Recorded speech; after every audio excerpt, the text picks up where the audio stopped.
December Project was a book written with Zalman Schachter. Oh.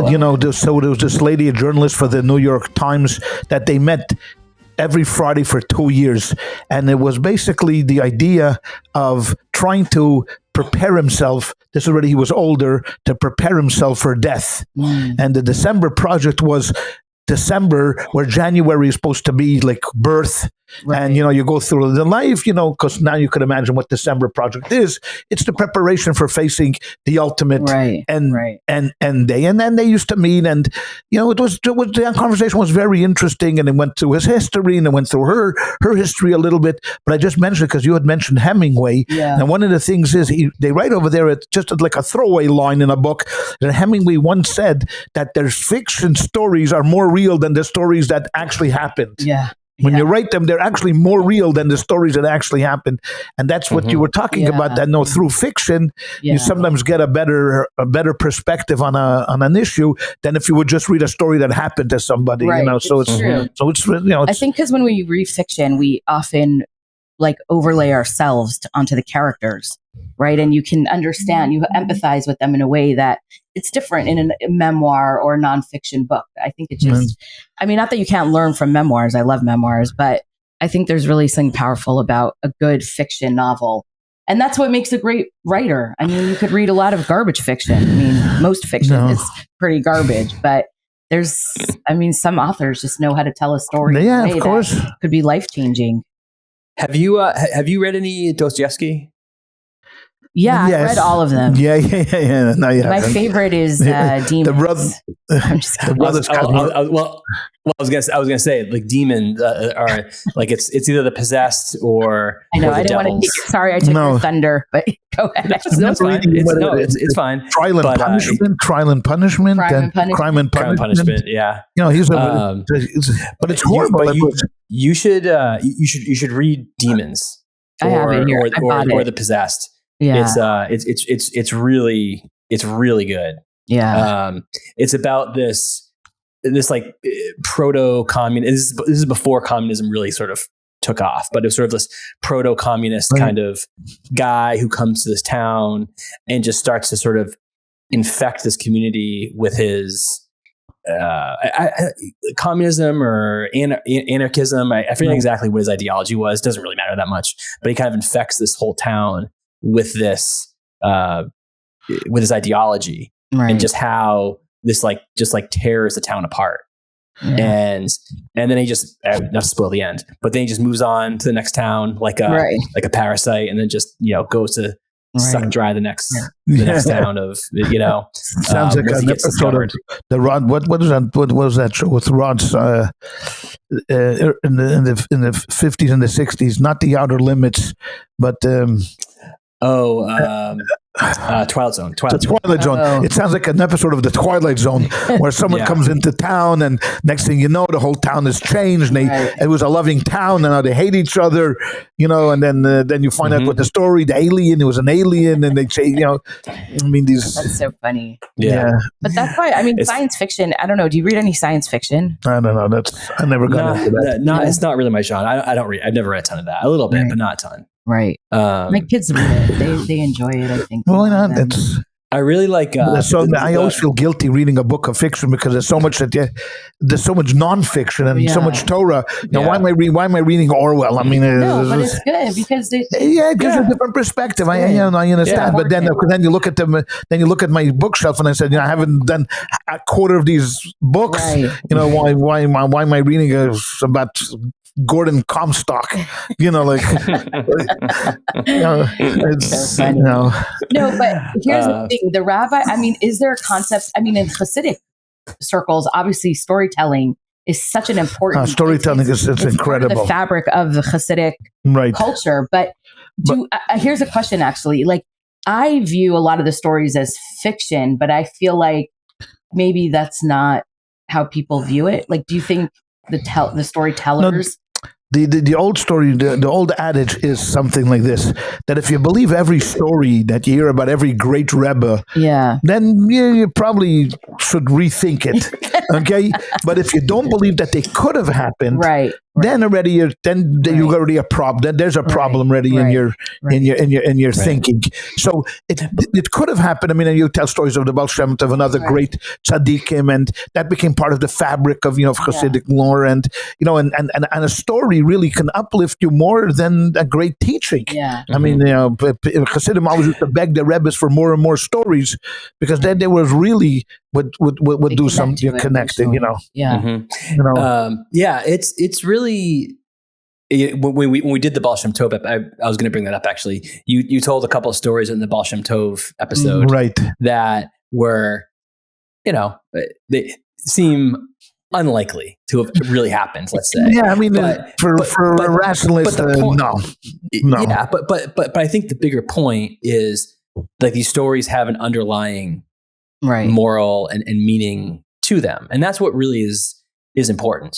Yeah, and Haile and I were talking a while back about like Masada, and is Masada really, was that actually the place of the last stands where they committed ritual suicide, and who knows, but it doesn't really matter either. Right. Like, I mean, it's the place of, you have a place where people can go and remember this event. So whether that's the exact place or not, it's sort of irrelevant. He writes at the end of the history of the Jews, Paul Johnson, people think that Jewish history is reverential. It could be. I mean, he's a skeptic. I mean, he says maybe yes, maybe no. But one thing is for certain: they wrote themselves. Right. They wrote themselves into history. Yeah. I mean, they believed it, that they were the chosen people to such a degree that they became one. Yeah. Whether God came down at Mount Sinai, whether he didn't come at Mount Sinai, we have our beliefs. Other people have other beliefs. Whether Torah is divine or not, it's almost irrelevant to what the Jewish people have become, because they became part of, parcel, and a central figure in Jewish history. Whether God did this and God did this, God didn't do this, it doesn't matter. So it's what you're saying. Let me ask you. Let me ask you this. So actually, yesterday we just did an interview with Jennifer Brick. Highlight. Can you pronounce the last name for me? What is it? Murtazashvili. Thank you. Well, we call her Shvili. Her friend call her Shvili for short. I'll just call her Brick. But she's a professor at University of Pittsburgh, and she studies, sort of like informal cultures and traditions. And one of the things that I sort of a little bit rhetorically asked her, but maybe I'll ask you, because I don't think it's really her area of study, but why, when you think about the Jews being exiles after the destruction of the first temple, and then again after the destruction of the second temple, there are probably 10,000, 100,000 cultures over the course of the world where that a similar event happened, right? Mm-hmm. Where they were sort of centralized in an area, then some colonizing power comes, wipes out the civilization, all the people are either dispersed or sold into slavery or whatever. And we've never heard of 99.99999% of them. But yet somehow the Jewish religion and culture it persevered. So has anybody written, I'm sure people have people written about what was different about the Jews that allowed the religion and the culture to sustain itself? Yes. There's a number of answers to that. I would say number one, everyone would say that the Jews are stubborn. No, they were just stubborn. I mean, they would never give up. It was so easy, certainly after the destruction of the first temple, just to assimilate in the culture. I mean, many of them moved to Babylon. A lot of them moved to other places, around that geographical area. It would have been very, very easy. But there were two things I think that kept them going. Number one was a central address. I don't know if many cultures had this emphasis on this particular spot in Jerusalem on the Temple Mount that everyone had to go and worship over and over and over again. And in their thinking, in their liturgy, in their writings, in their history, in the narratives, this was our place. This is where God communes with people. This is where it's at. And it became a major, major focus. I mean, much more than ritual. In the first temple, I mean, didn't have many rituals. I mean, if you think about it, there were no shoals, there were no minions to go to. So what was the central address was the temple. So the temple became more than just a place to go visit. It became part and parcel of our identity. Number two is we had ancient writings, whether it was the story of Abraham or the story of leaving of Egypt or all of those, and those writings that we call today the Torah. Whether you believe that the Torah was written by Moses in its full, in its fullness, the way we have it today, like traditional Jews believe, or that it was put together later on, it doesn't matter. I mean, because we had these sacred texts that followed us, and those texts followed us outside of Israel as well. So you had prophets outside of Israel, Ezekiel and others, that were prophesying going back to Israel with the hope of going that. So if you took everything together and all little pieces together, I think that's what made the difference between the Jews and other cultures. And we were never really political. I mean, if you take the Greeks or the Persians, the Babylonians, which was a political empire, we were never a political empire with an emphasis on gaining ground or building an empire. We were a people that were dedicated, theoretically, I'm not saying everybody, to the worship of the Almighty. We were a religious people. And our religion centered around this mound, this building around, and that you can transport.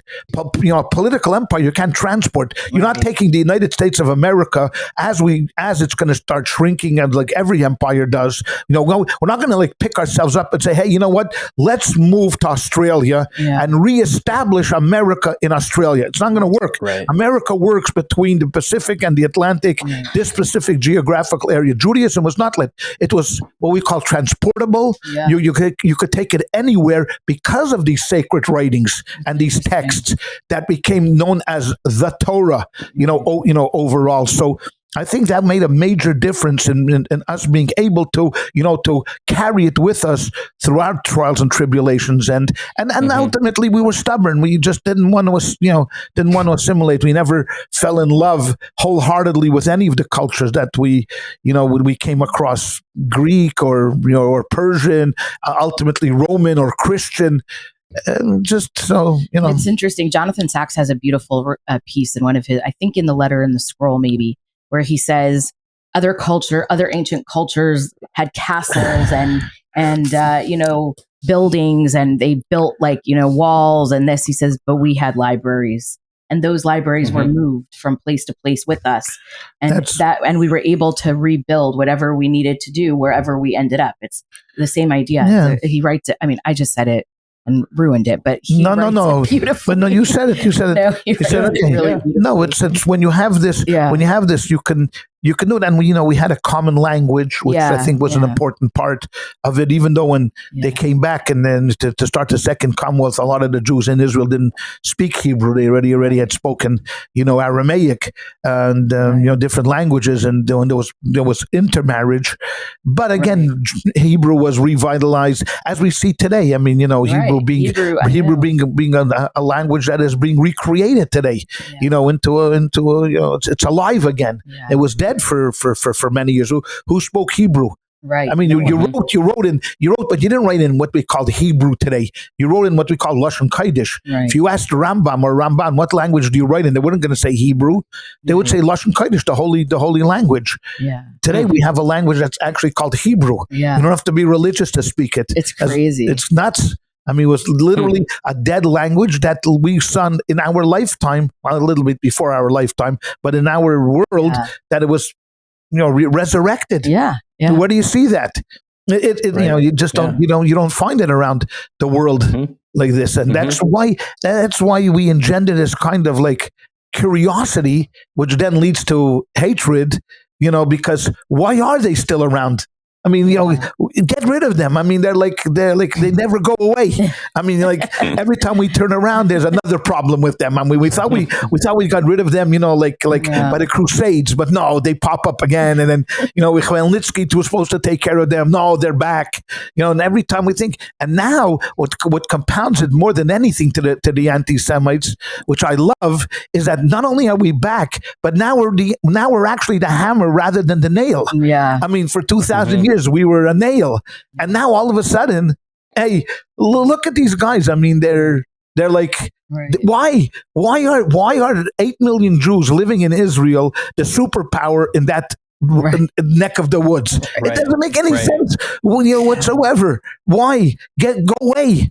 I mean, That's we were, what- we That's were. what they say. I mean, it's mind-boggling for people that care about it. Most people don't care. I mean, Right. you ask a person in Darfur. I mean, they're being swept away by a tsunami. It's their last issue on their minds are, why are Jews still around? I mean, like they're not thinking about that. But for the average person that reads the paper and every day there's 4 articles about Israel, how this and that, and I wish they would just not care about. Like, I wish we wouldn't. but you have to.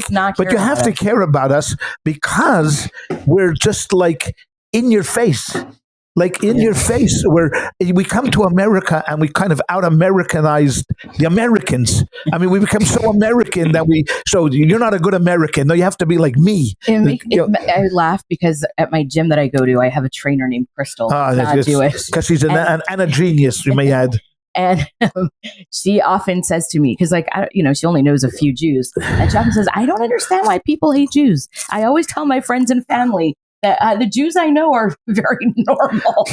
I'm like, wow, that's nice. Thank you for saying but that's the difference between the Jew and the Nazi. We always claim, what's the difference between a Jew and a Nazi? See, the Nazi says, you know what, I hate all Jews except my neighbor. He's a nice guy. Yeah. The one Jew I know, he's a nice guy, but the rest of the world, I hate them altogether. Yeah. The Jew is exactly the opposite. The Jew says, I love all Jews except my neighbor. I hate him. Like I love every Jew from Australia to Yakutsk, Buenos Aires to Alaska, and in between. But the 3 Jews on my block, I can't stand them. Oh my God, that's right. Okay, you see? It's funny you bring up the thing about the Jews now being sort of the hammer and not always a nail. That was originally a lot of people have heard the term the Nakba. Right. Yeah, sure. And how the original meaning of that was not how people use it today. Oh, really? The original meaning, and I read an article about this, that the original people who wrote about the concept of the Nakba had nothing to do with the catastrophe, had nothing to do with people displaced from their land. Mm-hmm. It had to do with the fact that Islam was this once great empire that ruled so much of the world. Right. And now, over the last several centuries, we're getting our teeth kicked in by the British, by the Ottomans, which are, understandable. Those are other great empires. But the Jews are kicking our butts now. And so that was the Nakba. That was the catastrophe, that's how far this once great empire had fallen, that now the lowly Jew is coming and we can't beat them. I mean, that was the original definition. It's crazy. I mean, it's not crazy. I mean, to think about that, we talk about 1948, just a few years after the Holocaust. I mean, we're still reeling, dealing with that. And, you have 5 Arab armies declare war against whom? Against what? A yishuv. I mean, basically a settlement. Mm-hmm. Okay, we had an army and they tried, they begged the British to be able to fight, in World War II, and the British never allowed them except for some defense organizations. And then all of a sudden, the Jews are actually fighting. You're not supposed to be fighting and winning, and winning. Yeah, and winning. And then I think the biggest shocker was to the world was, okay, you know what? They got lucky in 48. Yeah. 56 was really a combination of British and French. Yeah, trying to seize the Suez. Okay, fine. But then comes 67, and Nasser is promising that he's going to finish off what Hitler started, and he's finally going to get rid of this cancer that's in the Middle East that came here, unwelcome. And they beat him in 6 days. I mean, like it wasn't even like a long protracted war, and the world then just But what's crazy is that you're saying, both of you are saying, like, how the world was shocked or the Arabs were shocked or that people are shocked, but today the problem is that Jews themselves are shocked and don't know how to handle this. Right? It's not just that the Arabs, can't handle Some. a strong Israel. But there's so many, many Jews don't understand what it means to have power and to hold power and to have an army and to protect yourself. We are stuck. Many, many Jews are still stuck in a mindset that we are the nail and we're always going to be the nail. And being the hammer brings it's too complicated and morally and that we're better off being the nail. Yeah, exactly. What they want is really, it's an anomaly. You want to be the hammer and act like a nail. Right. You want to be the hammer, but say no. I want to act like the nail, which doesn't work in reality. Doesn't work in reality because if you're gonna be a hammer and feel that you're a nail, you're gonna be a nail. Right. Then you're the nail. And especially American Jews. I mean, European Jews, I think, are a little different. France, and England, and those communities are dealing with a different kind of situation. But here in America, we've been hammered over and over again. We've been inundated with this idea of equality, universalism, and all of that, and then all of a sudden, we're forced to deal with this idea that Israel is doing things that we're not. But I was not proud about of. It. I was just talking about this, but on September 1st is the day that is the anniversary of when Germany invaded Poland, right, and which is basically the beginning of World War II. Yeah. And I was saying that. We in Judaism, we have Tisha B'Av, right? We have a terrible day of mourning and we spend the day thinking about the destruction of the temples, but we also think about what led to the destruction of the temples, right? We talk about the hatred between the Jewish people, disunity, blah, blah, the enemies around us, right? So what's the idea? That you learn lessons from these things. But we don't do that in the West. We don't take September 1st and make a national day it should be an international day of mourning and say this is what led up. No, but we won World War II. We won World War II. We should celebrate winning, but we should also understand what caused World War II. What led to. But we don't even celebrate. But we don't even celebrate. We don't even celebrate the winning. I know. Well, barely. I know. V-Day. You don't even know. Is it? I know. Which day was it? The day that Germany surrendered, Japan surrendered. We don't. You want to hear a funny story? Yeah. I would say a funny story. So Rhode Island is the only state in the country that doesn't celebrate VE Day. It celebrates VJ Day. Right. Victory in Japan. Right. Oh my God. And so it's actually a state holiday. Like Rhode Island companies have a day off. And so one year I was working in global marketing and I had my compatriot from Japan coming in. And she was flying in on, whatever, the weekend before, because, it takes forever to get here from Japan. And she was landing on Saturday or something like that. And I said, oh, well, we'll meet on Monday. And then I realized we had off. So I said, oh, well, actually, we're off on Monday. So this is why you off on Monday. So we can't meet. And she said, what holiday is it? And I was like, oh, and then it was when she asked that question 6 months that before Christmas. the light clips, the light went off in my mind. I said, it's just a state. Random. It's what the Christians have all these holidays. Annunciation Day. Yeah. It's Annunciation Day. It's Palm Monday. Yeah. But you know what? I just saw a clip. I was talking about this last night with my friend Felice, but I just saw a clip of an older Japanese man. I don't know if you posted it, maybe.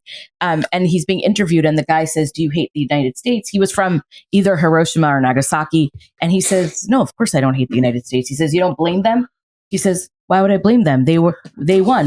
I blame us. We were doing a terrible thing. We lost. Shame on us. Shame on us." And you can see a culture that has such a humility in that sense of not that Japanese are I wouldn't say they're known as the most humble people, but the idea that the honor, right?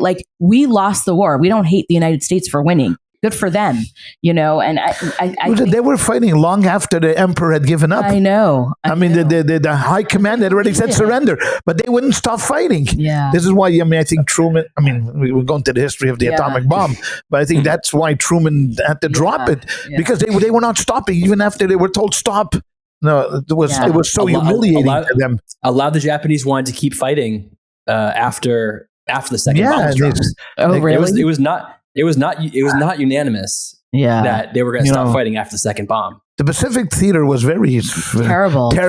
But when you very read terrible. about like the Korean the Korean War, not from the 1950s, but their war of like when the Japanese conquered Korea. You read about what the Japanese did. What they did to the Chinese. What they did to the Chinese. I mean, this was not a people that were. They were war hungry people. I mean, there was. So in they had that. The Japanese had these like macabre R&D teams in China. It was like Unit 101 and units, I forget, 702 or something like that.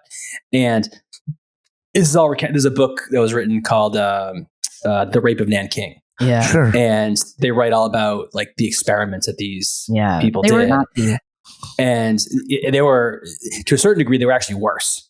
To anyone other than the Jews, they were actually worse, far worse. And it's funny because, but Jane said it. For the Jews, we don't have this vision of the Japanese because the Japanese didn't give. He tells the rabbi that used to travel to Japan, and I don't remember his name, but he wrote the book about how the Nazis had come to Kobe because they wanted. There was like 4,000 or 5,000 Jews, and they wanted to take the Jews, and the Japanese wouldn't give up the Jews. Right. They were, even though they were allies with Hitler, but they wouldn't give up the Jews. And there was a meeting there of the German officers, the Japanese, and then 3 rabbis that came to debate. And the Japanese said, "Well, speak." And the rabbi said, "Listen, let's make no mistake. You're only allies with Hitler because it's convenient. If Hitler would ever take over Japan, you're next in the ovens, and they don't respect you any more than they respect us. So, we're like kind of on the same team in this." And the Japanese sent the Germans home, and they said, "Forget about it, goodbye." And they saved like 5,000 Jews there. So it's odd because the Chinese also were that way. If you look at China today, you wouldn't say the Chinese are a really strong ally of Israel. Right. I mean, they play this geopolitical game of yes, no, yes. I mean, they're not anti, they're not pro, they're this. But China saved hundreds of thousands of Jews. Right. We should be clear about one thing though about that. It was, my understanding is it was the nationalists that saved the Jews, not the PRC. Yeah. Right. So it was the Chinese who ended up escaping to Taiwan. Primarily to save the Jews. Right. Not the. This is why movies are so interesting, because I remember seeing The Last Samurai with Tom Cruise, and it just romanticizes the whole samurai culture and Japanese culture. Sure. And you feel like you hate the West for trying to, whatever. But then I watched a Korean romance show that talks about the Korean situation with the Japanese, and you're like, oh, wait a second, the Japanese are really not good to the Koreans. So don't pass over those K-pop shows, because you learn a lot. They're very educational. That's very that's I love that band. Those guys, I don't know what they are. I love that K-pop. That's my favorite music. There are a lot of Korean shows on Netflix. They're really good. I don't know. It's God. Okay. Let's strike that.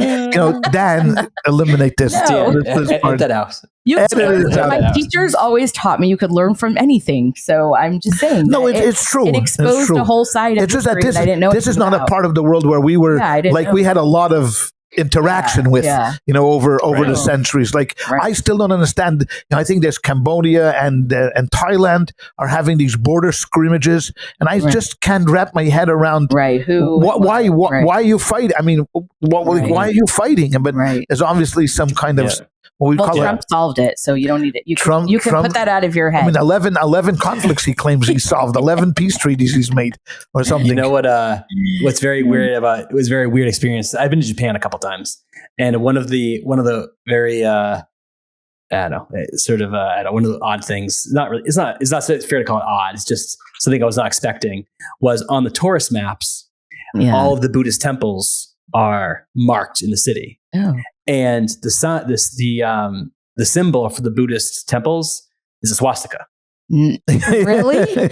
Oh my God. So you go and you get like these maps of the city and there's swastikas all over it. And it's like, now, obviously, I'm going to make a very safe bet and say the Buddhists have been using that symbol for millennia before Nazis did. Right. So it's like, why should they give it up? They should. If that's their symbol, that's their symbol. It looks a little different. Perfectly fine symbol up until the 1930s. That's so funny.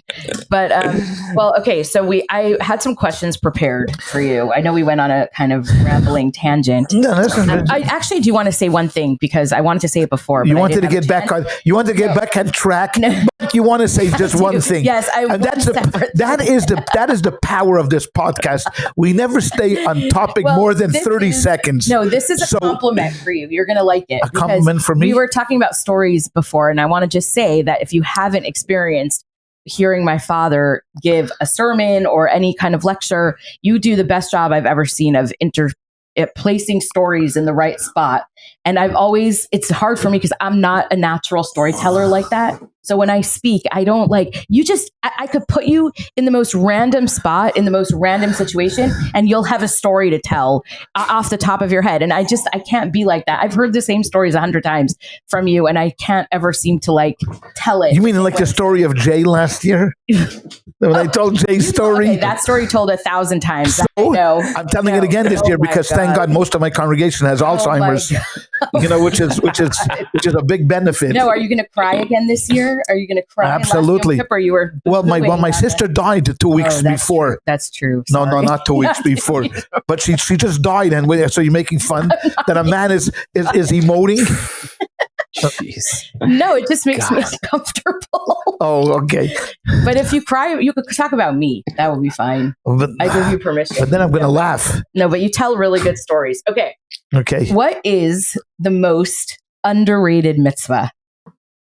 What's a mitzvah that you think is really meaningful and gives you a lot of joy, and people just don't do it or don't know about it? There's two mitzvahs that come to mind. Okay. Number one is the holiday of Sukkot. I thought of the holiday of Sukkot is such a beautiful, beautiful holiday. Coming together. The services are not long. They're short. We live in California. The weather is generally pretty nice to be together and to commune together outside in a sukkah, eating together. It's never really gotten its fair shake. I felt Sukkot has always been underrated because it comes against, like Willie Mays and the Babe Ruth of holidays. Like Rosh Hashanah, Yom Kippur, where you're going to die if you don't come to shul.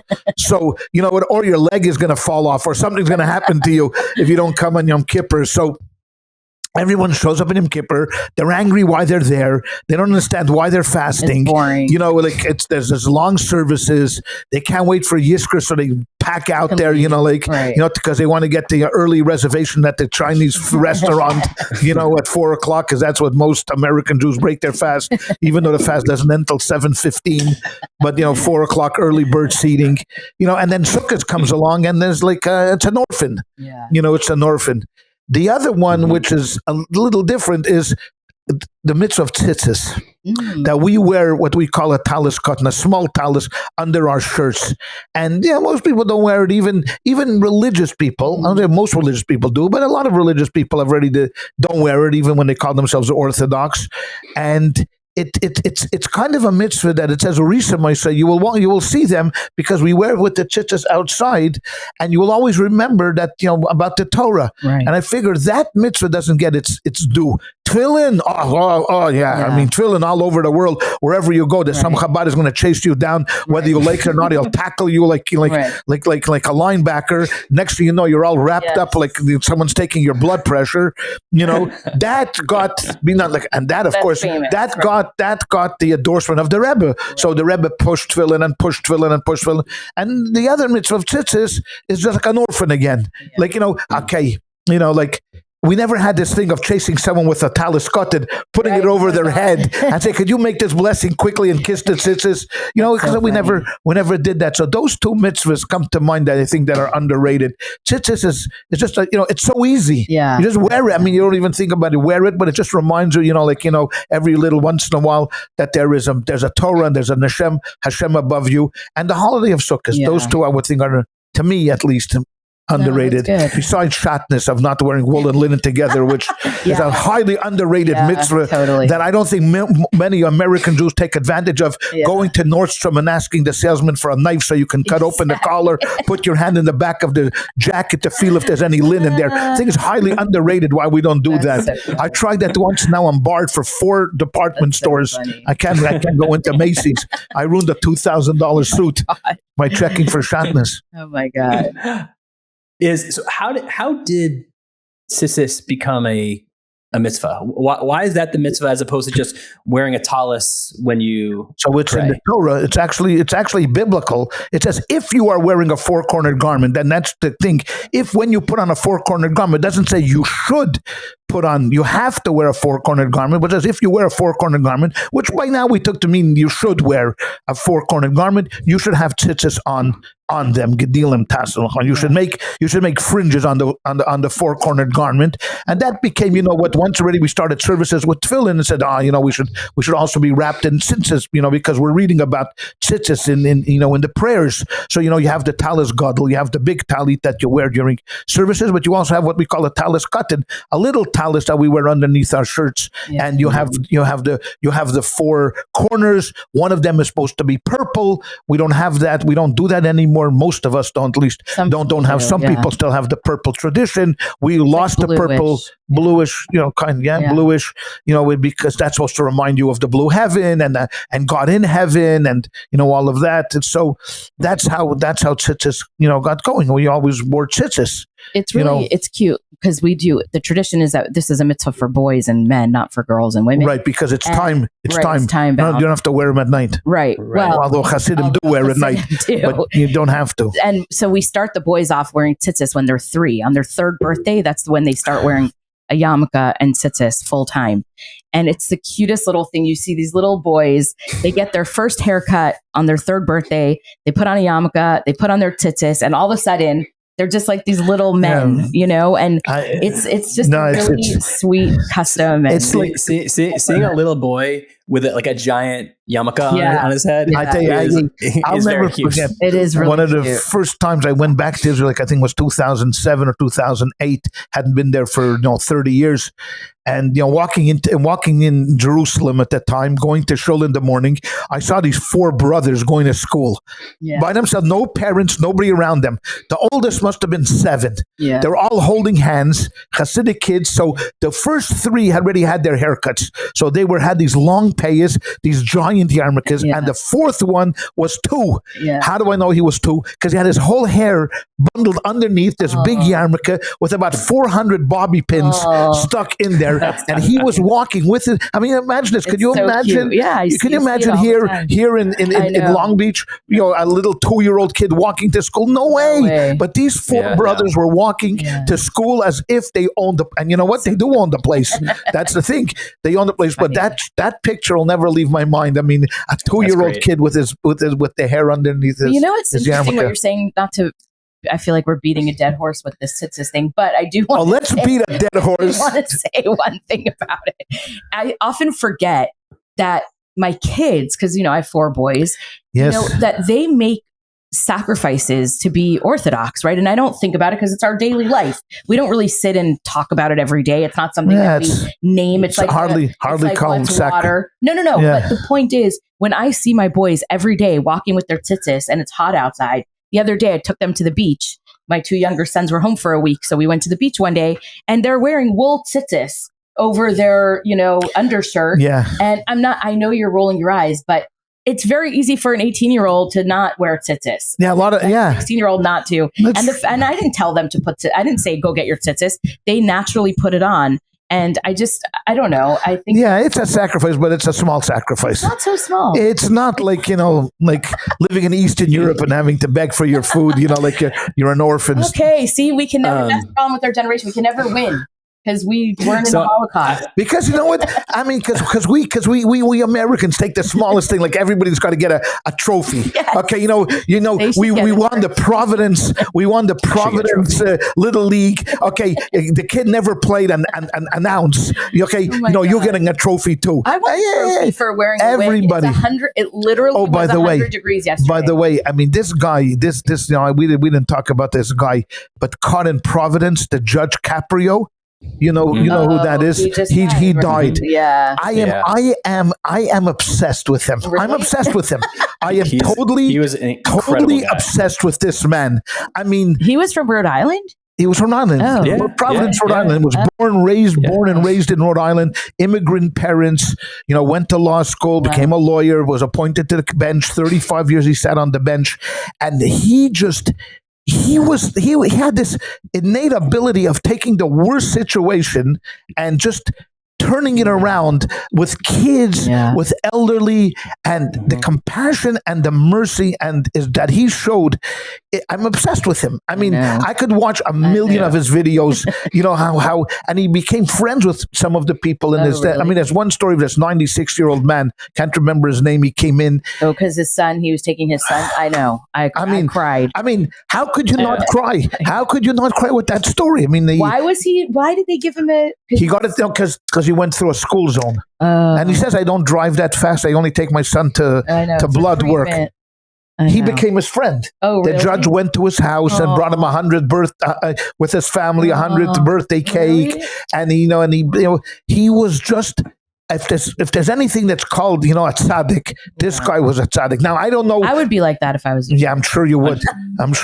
But again, it's hard to judge. I don't know his personal life and what it was like, but just judging from what his kids talk about, how his kids talk about him, is just an incredible human being that we need more of him. Yeah. He should be the poster boy of what America is all about. He should have been on the Supreme Court. Yeah. No, that's a way. Yeah. He was because he won because he needed the personal. You don't need who you meet in the Supreme Court is high-powered attorneys that show up. He's not going to. Yeah. He was at the perfect spot. His backstory was he was on the traffic court for a long time. Yes, and when he first was on the court, his father came and watched him, and something happened, and he gave a guy a ticket or whatever. He's kind of harsh on the guy or whatever. And afterwards, he was talking to his dad. His first day. This was his first day on the court. That's right. His first and he invited his father. Said, "Dad, my first day. Come, please sit in. You're going to think about his dad's an immigrant, and now his son's become a judge. Look at his judge. So it's a big deal. Judge. And so he's like, "Oh, what'd you think? Blah blah blah." And his dad said, "You don't know what that guy." Why that guy did what he did. Right. Like, you don't know what was going on in his life. And, I don't think it was right for you to have been so harsh. Because he wanted to establish himself as a judge. He's a judge. So he didn't really punish him, but he went according to the book. Right. And it's all this, and I'm just that what you're saying. Yeah, you always have to put yourself in the shoes of the people that are standing in front of you. Yeah. Yeah, absolutely. Just amazing. That's one of the hard things about bureaucracy and stuff is that so many people just don't look at the person in front of them, and it's not their fault. You're doing the same job every single day over and over again, and you're not looking at a human being standing in front of you who is most often having the worst day of their life. When they're coming to court or when they're being whatever it is, and if you don't have that heart to at least, not to say that no one should get punished. Of course, people need to have fines and punishment, but there's a way to do it that you could keep a person from, having an even worse day. First, their dignity. Yeah, their dignity. Their dignity. I mean, it used to be for other. But these kind of people are like throwbacks. Yeah. Today you're a sucker. Yeah. I mean, if you say, oh, you know what, the guy voted for Trump, but I could still see that he's, he has some compassion in his heart. Right. Not Trump. I'm talking about my friend. Today, no. I mean, if you voted for the wrong guy, I mean, I'm cutting off relations from you. I just saw a little clip of Reagan and Tip O'Neill. These two were both Irish. They were opposite ends of the political spectrum. Right. Opposite ends of the political spectrum. Tip O'Neill was our congressman in Boston, where we lived in Kenmore Square. He was a Speaker of the House, dyed in the world, blue Democrat, Kennedy Democrat, like liberal, liberal. I mean, the liberal, and ran the House. Reagan was a conservative. We all know, right? But the two of them considered each other friends. Right. You could disagree on politics, but when it came to when it came to doing some business, you could still do business. Could you imagine that today? No. Could you imagine? No. Okay, the Speaker of the House is a Republican, but imagine if the Speaker of the House was Hakeem Jeffries. Is Hakeem Jeffries going up now to have lunch with Trump? It's too bad. No, if he did that, you know what they would call him? A traitor. Right. You're sleeping with the enemy. Right. I mean, vice versa. I mean, yeah, and vice versa. What are you dealing with this guy for? We elected you MAGA because we want you to stomp these people out. We become a fractured, such a fractured. And so a guy like Judge Caprio, when you see him in action with real people, and it's funny. His son told the story of how did he become so, like, why would a traffic judge in Providence, Rhode Island, become so famous? Why? So he said that his uncle used to have this show that, like, I had a show. On public access television, and he went around filming stupid things in Providence. I would say stupid things, but interesting things in Providence. He ran out of things. So one day his aunt said, "Why don't you go film your brother? Your brother's a judge." So he called up Judge Caprio, and Judge Caprio said, "Absolutely not. He's not allowing cameras in his." But he wore him down, and he said yes. And he came into the court and he filmed him. It got caught. It got picked up by some guy who was on it and became a national syndicated show. Funny. Caught in Providence, and then it went viral with the internet, and then everybody knew about him. So he was laying in state at the State House. Really? Yeah, and I mean something like 30,000 people went to. I mean, I'll be honest with you. You know how I found out? I didn't even know who he was. My kids told me about him. My kids were really? Yeah, they watched all these clips, I guess, on shorts on YouTube. And when they found out he died, they were so upset. I didn't know who they were talking about. And so then I started watching all the clips, and I mean, they're just an incredible guy, just incredible. So I want to circle back to something you said earlier, Rabbi, on a hard turn, yeah, a hard turn. So here. You were talking about. Tabernacles, and you're talking about the holiday Sukkot. Yes. Thank you. The name was escaped. I don't know why. For some reason, Tabernacles came to my mind, and not Sukkot. I don't know why that is. It's very strange. No, it makes sense. Temporary dwelling. Right. So Sukkot is one of the three actual biblical holidays. Correct. So how did you said that sort of it's up against the Babe Ruth and Ted Williams of holidays with Willie Mays. You mentioned Ted Williams because you're a New Englander. Willie is my hero. Right. How did Rosh Hashanah and Yom Kippur sort of supersede Sukkot in importance if Sukkot is one of the few biblical holidays? Well, think of how it was sold here. I think Rosh Hashanah and Yom Kippur was sold through, fear and awe. You have to come to shul on Rosh Hashanah and Yom Kippur, otherwise, who knows what's going to happen to you? I mean, your parents are going to pass away. I mean, something terrible is going to happen to you, and that's how we sold it. And all it takes is a little marketing. And Yom Kippur is 1 day, Sukkot is 8 days. And the idea of having something built outside of your house is really something as a secular Jew going to feel comfortable with, and your neighbor's going to start asking you. And Yom Kippur is easy. You come to shul, you spend a day, and you're gone, and it's good. You're good. You're good for the whole year. So, and then especially when Reform took Rosh Hashanah to 1 day instead of the 2 days, well, perfect. I'm a 2-day Jew goer. And then I fulfilled these are the high holidays. These are serious days, and I'm a serious person. I'm a very serious Jew, obviously, because I go these 2 days. And it's easy peasy, just like everything else here in the United States of America. With a sukkah, first of all, you got to build a sukkah, which Jews can't do. So you have to find a Gentile neighbor that's going to help you. Put together the 4 boards, because the biggest joke that everybody talks about is a Jew lost in the Home Depot. Has no idea what he's looking for.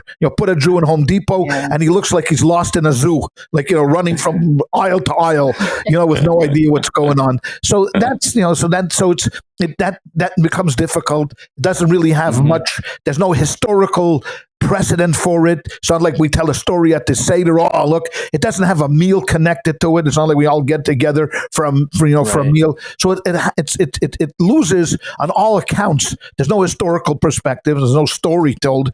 Why did God make? Why do we have sukkahs? Even religious Jews will just tell you, because it says in the Bible, and they don't know the historical back why we have sukkahs. Even there's arguments in the Talmud why we're sitting in a sukkah. I mean, number two, it's 8 days. It takes effort. Going to build a sukkah. So you put all of these things together, just doesn't play well into the American ideal. So if we went back to I don't know, like 19th century Lithuania or Ukraine on the shtetl or something like that, did they celebrate? Oh yeah, absolutely. In Yom Kippur, absolutely. For them was Sukkot more important than those holidays? I can't say more important, because if you take a look at history of Rosh Hashanah and Yom Kippur, it is a very serious time. I mean, for everybody. I mean, so it's hard to minimize what Rosh Hashanah Yom Kippur means to every Jew, even to the most religious Jew. It's a serious time. God is judging you. I mean, this is the time that we believe where God puts down everything that is going to happen to you and how much money you're going to make and your health and all of that. And then, of course, Sukkot is a time of joy. So it's really an extension. You have the days of awe and the days of joy. So whatever you can accomplish with the days of awe, you accomplish with joy during Sukkot. But the Jews in Eastern Europe lived a very different world. I mean, to them, Judaism was not something that was an addition to who I am. I'm an American, but I also happen to be Jewish. I'm Jewish and I happen to be living in Poland. I mean, I could be living in Israel. I could be living in France. It doesn't matter. I mean, I'm just happen to be living here in Poland. But to them, Judaism was alive. But I think I just can speak from the Orthodox perspective, like from, a week before Rosh Hashanah, I would say, till the end of Sukkot. It's like a month, basically. A little over a month. It's a month. And it's your whole world changes. That it's not a normal month. There's no difference really between Rosh Hashanah and the end of Sukkot. It's a whole month-long event, and there's a whole a rhythm to it, right? And you know what to expect every single day. And there's which day you're going to start building your sukkah, when you start cooking for each of the holidays, when the shopping, the preparation already now. Or 2.5 weeks out, my friends, middle-aged moms are, buying new clothes for everyone in their family, getting their houses ready, stocking up their freezers. There's a whole rhythm to it. So I was driving the other day and I was thinking, like, if I wasn't Orthodox, I'm feeling kind of down right now. I have a lot of different things going on and the world feels very heavy. I might say to myself, like, I'm just not doing Rosh Hashanah this year. Like, I'm not in the mood. I've not really, I don't feel like being so social, whatever, but that's not an option in our community. That's not how it works. Like, the holidays are coming. We're going to show up. We're going to be there. We're going to make it for our families. We're going to be, try to make it as meaningful and fun and beautiful as possible.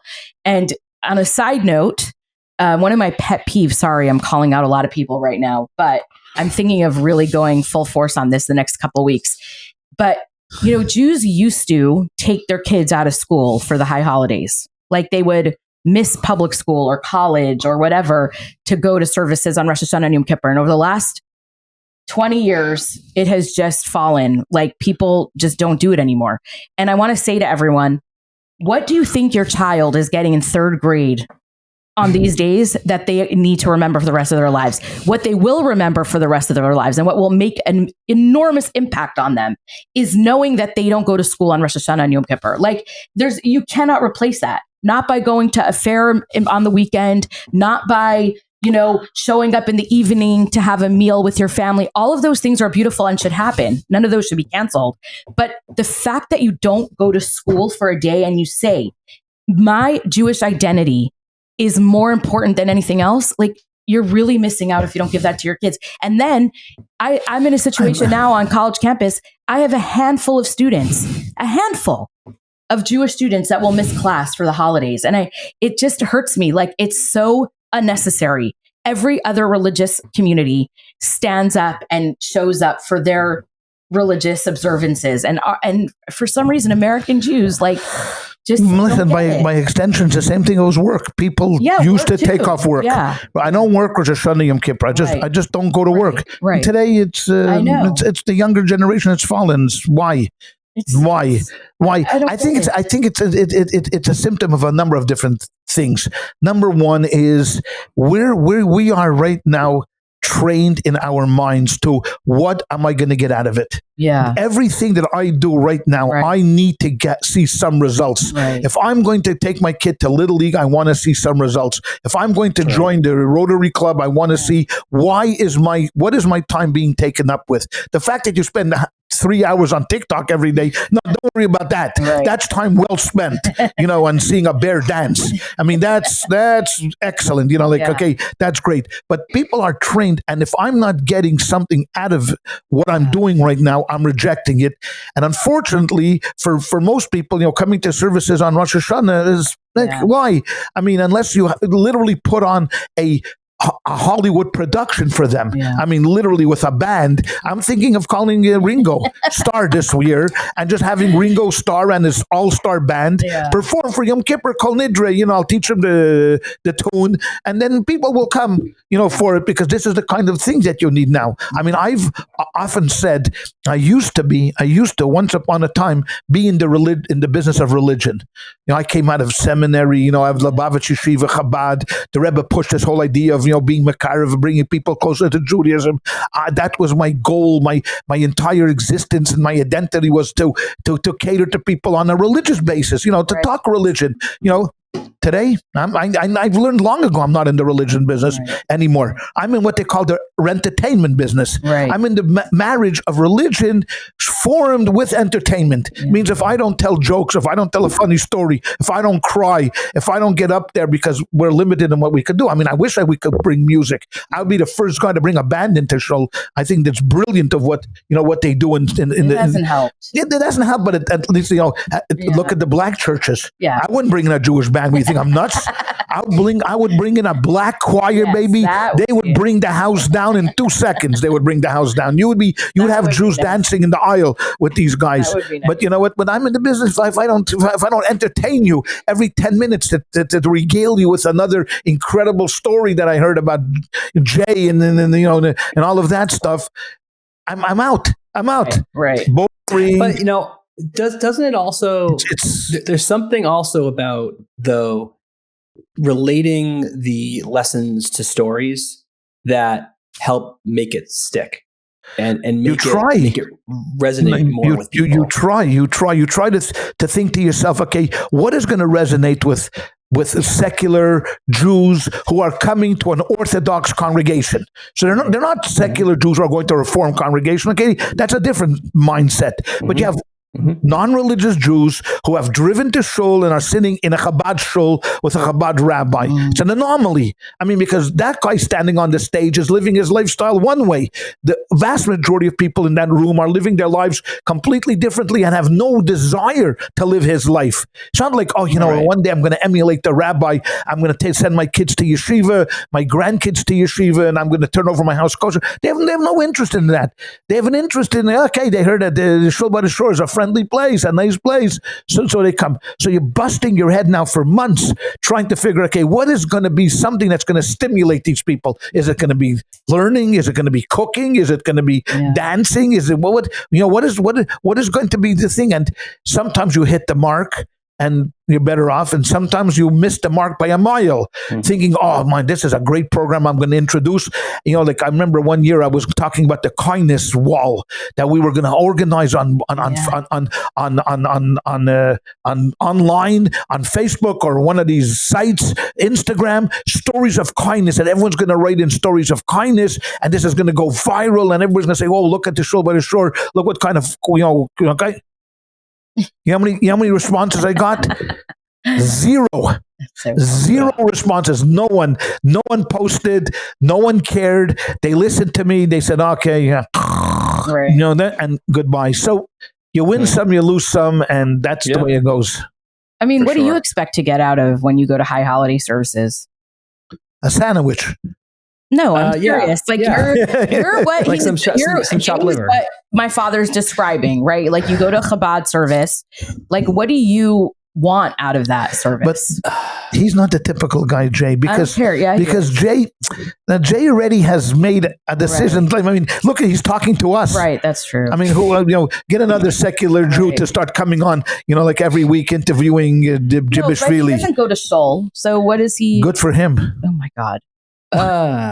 What do I expect to get out of it? That's a good question. I don't know that I expect to get anything out of it per se. I mean, I think it's just, it's kind of like we've talked about this before, like going to the gym, and like at first it's hard, right? Because you have to make a decision that I'm going to get up at 5 o'clock in the morning, right? And I'm going to go to the gym, right?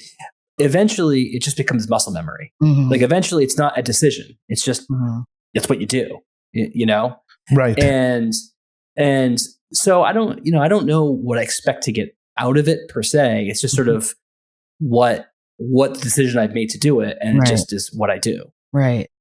I guess that's right. I mean, and I guess to some degree, I guess if I had to sort of isolate a thing that I get out of it, it would probably sort of just being my connection to peoplehood and connection to my family and what they've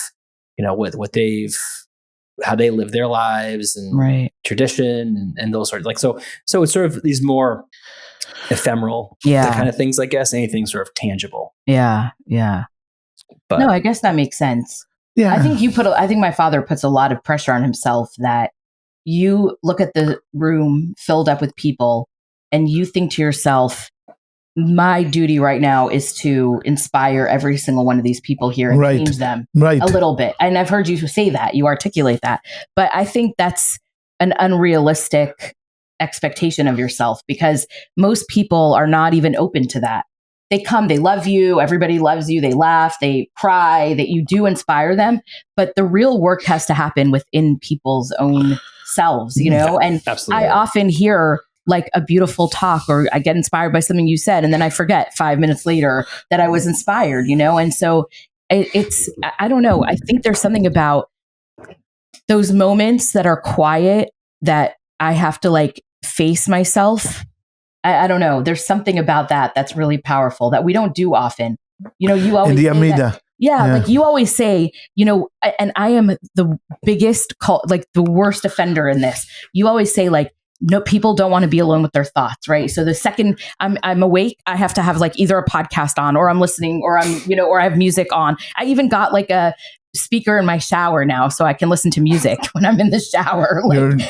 It's an illness, right? Like you get in the car, I turn something on immediately or I make a phone call. Like totally. It's just, but those moments that I'm forced to actually like reckon with who I am and what I've become or whatever, that's the moment that you really change, and we just, I don't know. It's hard to do that in Shul, honestly. I think, I other thing also, and I understand everything that you're saying. And I agree with you. Yeah. I agree with you. I mean, it's, No, I know. But you have to do it. You got to because it's for many people it's your one shot. I know. It's your one shot because this person, you're going to see them tonight and that's it. Right. They come once on Rosh Hashanah Eve, and they don't come back Yom Kippur. They don't come back for Kol Nidre. They don't come back for Yizkor. They don't come back for anything.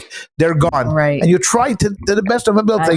Like this year, my emphasis is going to be the building. Look, we built this building. We've put millions of dollars into it. What a shame if we just neglected, and not take. Don't you feel good though that after all these years you don't have to I think for the last few years you've had this almost embarrassment. I think you felt last year. Sorry to call it out, but I'm just saying. I remember embarrassment was you were upset that the building still wasn't finished. But last year you get to, last year it was it was I was up there depressed. Yeah, I mean, and people saw it, and that's why they came after Yom Tov and they said we want to help you, Rabbi, because it's been I just looked now at some of the records because we're moving offices.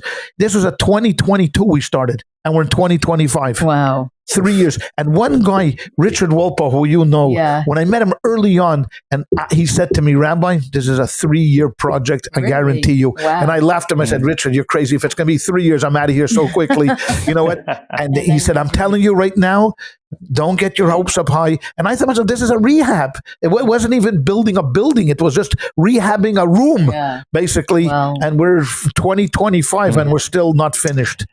We won't be finished till 2026. I mean, it's like I do want to talk about this more, but I have to run. I have other obligations. Yeah, right. Because I had 3 more stories that I would like to share. I know you did. We'll pick it up next time. That's what's good about having a regular show. We could talk about things next time. Exactly. Okay. Take care, Jay. But thanks, everybody. Bye. Bye. Bye.